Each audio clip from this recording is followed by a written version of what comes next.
Hello, another day in the motor house, and after a couple of days of thinking, I thought I'd do a follow up to what I'm considering doing with this top mount for the shock and the A arm. Uh, well, um, first I will say that the left side, because this is the right, the left side has a little bit more room than the right. Not by much, but it does have a little. Of course, that's the side that's also further off in alignment. But that's another, I'll get to that in a moment. Okay, basic thing. When the A-arm goes in, the bushing, it needs, I'm going to hope this shows up well on here, it needs this protrusion of the center metal. Sorry, word is not coming right now. But anyway, the tube, center metal tube. Yes, sorry for all that.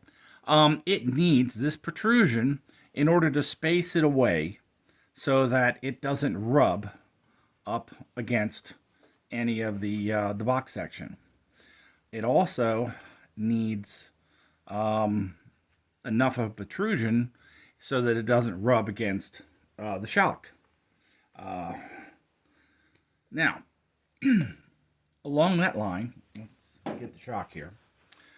It needs enough of the metal tube out so that, and the rubber I think is not going to be so much an issue, but it needs enough of that metal against the other side so that the outer part of the casing doesn't wear on the chassis. So I'm really left with, we'll say this side, the middle part. Now my thought is to leave about what it is here. This is not a bad amount off to keep it, as long as that metal tube is protruding from the edge. It's a good point there. But then we have too much, or rather I have too much in the middle. So this is kind of my thought here. So this is the A-arm, which we need intact, both sides. But the shock here, if I was to recess the bushing in enough so that, let me grab this, so that the protrusion here goes inside just enough, leaving a gap, I think I have enough room then to make all this work.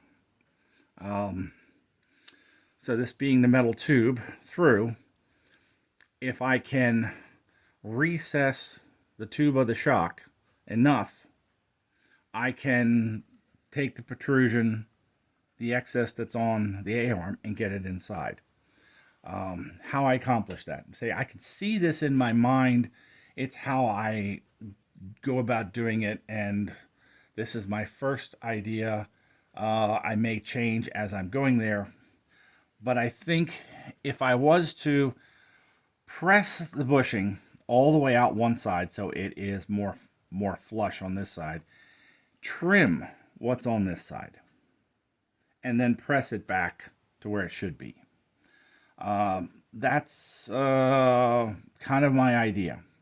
I could press the whole thing out, try to put it in the lathe and cut it down, but I'm not sure how well the rubber would work in the lathe shocks. It may not come out, we'll say, even. If I have to take off any of this metal, I can, as necessary. If the amount I take off doesn't work and I've got to have more clearance between both of these, then yeah, I will grind off a little more of that. I'm also thinking of a small shim that is the diameter of the outside of this metal tube, which would prevent these two from interacting with each other if the shock tower moves on the bushing, which I have seen that happen on the bottom a lot. So what if it happens on the top? It could go, they could go together in that way. With this side, with the rubber out, it keeps some amount of between them. It keeps some clearance between them. But on this side, since I'm going to be taking away, I'll need a just in case. That's my thinking, is a just in case. A bushing in there.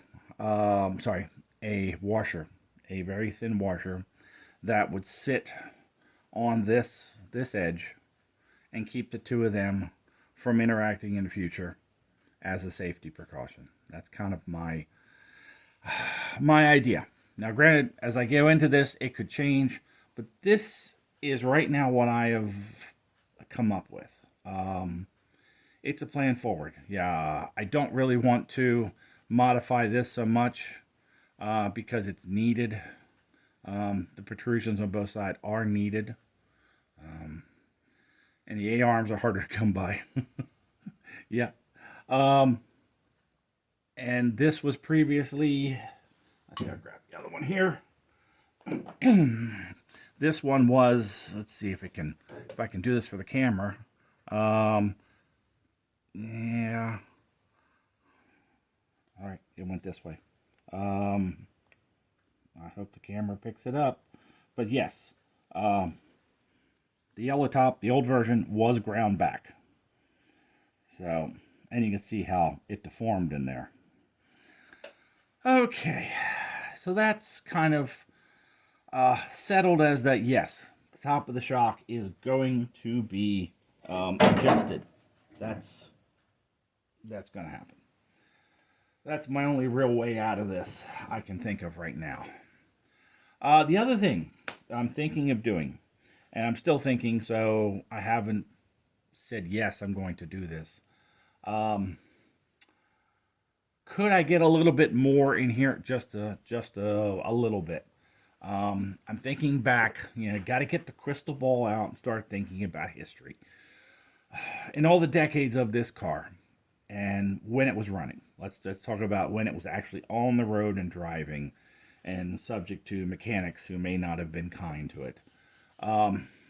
Could they, at some point before that shock was done, because that's a replacement shock, who knows how many times the shocks were replaced, could they have cranked down on the bolt, squeezing this together?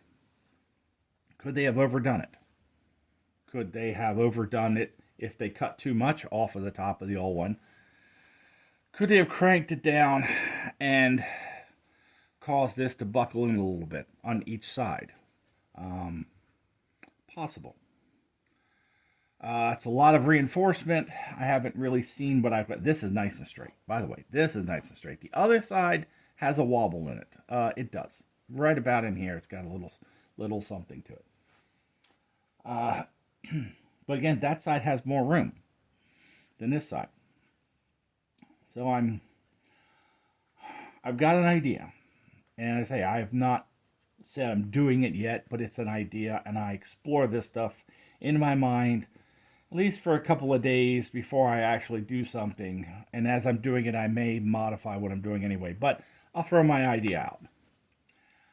If I take a piece of 1/2-inch threaded rod, which I have plenty, and I put a piece in here with 2 nuts and washers, and see how much resistance there is to try to bring this out just a hair, because any more that I can get out of it is a plus. Not so much to cause issue, but that the all thread going through with 2 may help to give me a little room, and I don't need much, just a little. Even if I have to take less off of the bushing, that's a plus too. And help alignment wise. Maybe the 2 forcing will if they're out a little bit, it'll bring them in. Now this bolt also, it barely hits the top of this side going uphill. It seems to be going uphill. That's this thing. And that could help to reorientate them a little bit, especially the other side, which it's way out. And that could help reorientate that as a possibility. Not that it'll do all of it, but maybe if it does a little, it's better. It's an idea. It's an idea I'm having. So I don't really see the stress. Of course, this is the outside skin here. That's why you see this little. If you're seeing this in the camera, I don't know if it's picking it up, but I don't see this as being an issue. Okay. And another thing is the drawings, like a Europa and such, really show the bolt from this side going through and the nut going on this side. You could do that on the other, but you can't do it on this side because of this brace, this diagonal brace that's up here. The bracing is, unfortunately, there's more on this side than that side, and there's no way to get it. There's no straight. So you really, when you put it through, you almost have to leave the nut in place and wind this side, and the nut will not turn because there's not enough room for it in there. It hits the inside brace. Okay, so that's my kind of ideas and possible solution to move this forward. And I do wonder if a bad pothole, something like that, did the misalignment, especially on the other side, because that would happen. I'm figuring that the other side issue goes before the accident, and I appreciate the comment of this thing was in an accident, maybe it tweaked it then, and yeah, that could be a possibility. But thinking about the age of the shock and how long this had been on there, and the rust that's and the corrosion. Of course, it's been sitting inside for many years, but this wasn't put on, we'll say, just before the accident. This was driven for a while with it on. So if it was driven for a while, this probably happened way before the accident. Of course, I'm trying to look in a crystal ball and figure out the history of the car, and there's a lot of things that I wish we knew. I wish I do. But my best guess is that whatever's going on, that this had to be cut back, was history before the accident.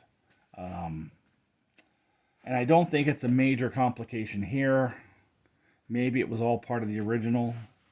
Then again, we have to consider that this was a prototype and it was tossed together to be a prototype, not a permanent part of the line of cars. Maybe there was a little haste to it. And think about that. Did the original shock, probably Armstrong, because these are the originals, was thinner and didn't have an issue? But this is, again, early Europa, and how much has changed? Don't know. But that is an update on what I am contemplating and how to proceed forward with this. It doesn't fit issue. Yeah, these things happen. Putting it all back together and it doesn't fit. Yeah, well, I'm sure this is not the only time things will happen. Haven't got back to the rear, but the rear was at least put back together and it was correct. Everything was there and the whole thing was measured out for alignment, and it was correct when it was put back together at Michael's Racing. So I'm not overly worried about back there. It's just what else is going to be an issue when I start assembling other things. But thought I'd give an update. Okay. Thanks for following along. Comments are always welcome. Ideas, even if they're strange ones, I'm entertaining because I can only think of so much sometimes, and other people who have had sevens or run into it doesn't fit issues and have an idea. I appreciate the feedback. All right, thank you very much.